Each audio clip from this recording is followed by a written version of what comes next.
Hey everyone, Colin Tedards here, and today we're diving in deep to the latest developments of artificial intelligence at OpenAI. And these latest developments could have a huge impact on your finances. That's because the latest news could literally empty out your bank account. So after a whirlwind week with Sam Altman's he had like a brief exit and then a quick return as CEO at OpenAI, the tech world is now focused on the mysterious new venture called QStar. So first of all, taking a step back, recall that the early statements from OpenAI board members hinted at a lack of communication, and that led to Sam Altman's firing.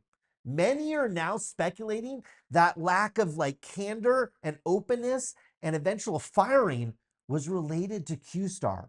Some of you might be asking, what the heck is QStar? Well, QStar appears to be the next generation of ChatGPT language model. And while these are still just rumors that I'm going to be talking about today, QStar would represent kind of a massive leap in capability there. First, it's reportedly that it's capable of self-improvement. So this isn't just about AI getting smarter by just feeding it more data that we scrape from the web. It's about AI evolving independently, getting smarter and more capable on its own, very similar to how a human and human children work. Okay, so possibly more impressively, QStar is allegedly making strides in mathematics. One of the weaknesses current language models exhibit is not being able to do math almost at all. Current AI models like ChatGPT, look, they're very good at writing poems or computer code, but they really struggle solving even fairly basic math problems. And I'll show an example here of me trying to get ChatGPT to show a square root of a number. And after kind of spinning its wheels for a minute, it simply spits out an error message. But if the rumors are true, if these rumors are true about QStar, OpenAI is making strides developing a model that can solve not only basic math operations, but really complex ones. This level of ability is turning heads and maybe more importantly, starting to sound alarm bells within the AI community. A language model that is capable of solving complex math equations would be a real big deal in the world of AI and possibly, some people think, a danger to humanity. One primary danger of AI models excelling in math is online encryption. All online security that we do with passwords and stuff, that relies on mathematics. Our login passwords, for example, are usually encrypted. In fact, they should be. And they require a complex math algorithm to unlock them and gain you access. Hackers gaining access to our online banking accounts or other stuff, look, that's very common. But it's usually through brute force attempts guessing your password or knowing your password by using phishing techniques to kind of trick you to turn over your password. Breaking through encryption using AI would basically be like you leaving the door open to your house and saying you're on vacation and burglars are welcome to come inside. In theory, though, a sophisticated AI model could potentially break through the encryption that protects our banking, our healthcare, and maybe even our national security secrets.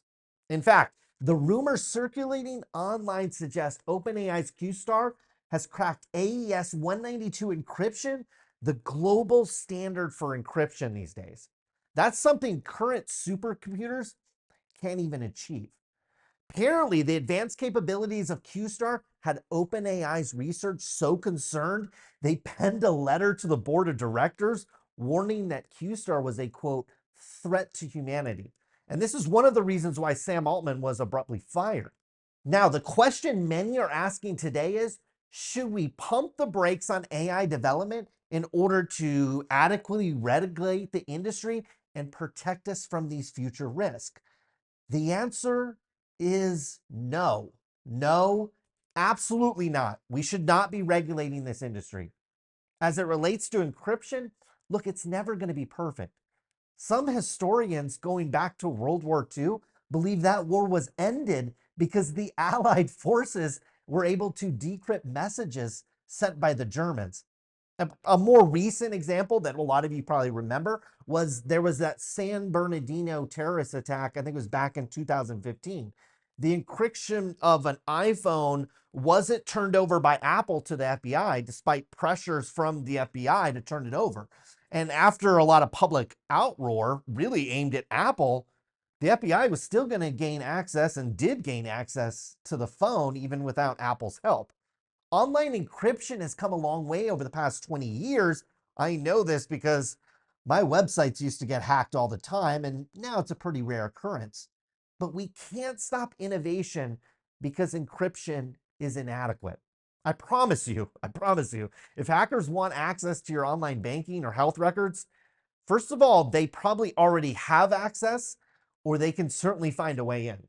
The better news is that new encryption methods are being rolled out in 2024 as the threat of quantum computing has been known really for some time now.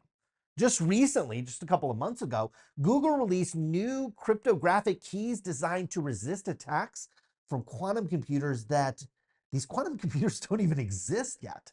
All the major tech companies, led by channel favorite Intel, in fact, have filed thousands of patents on AI-based cryptography, meaning AI will likely aid in creating new encryption methods more than maybe it threatens it. So could Q-Star pose a threat to humanity that goes beyond breaking online encryption? Possibly, okay? That is just a theory today. But is it more of a threat than the nuclear bombs already pointing at us right now, right this second? Is a breakthrough in AI more dangerous than, say, something like gain of function research that was likely due to the last pandemic? Correct me if I'm wrong, but the government is the one responsible for some of the most terrifying threats to humanity, and we want them to regulate it. To echo the words of former President Ronald Reagan, the 9 most terrifying words in the English language are, I'm from the government and I'm here to help. That was the bleeding edge for today. I'd love to hear what you think about AI. Is it an actual threat to humanity, or are our imaginations just running wild? Have a wonderful day. I'll see you again soon.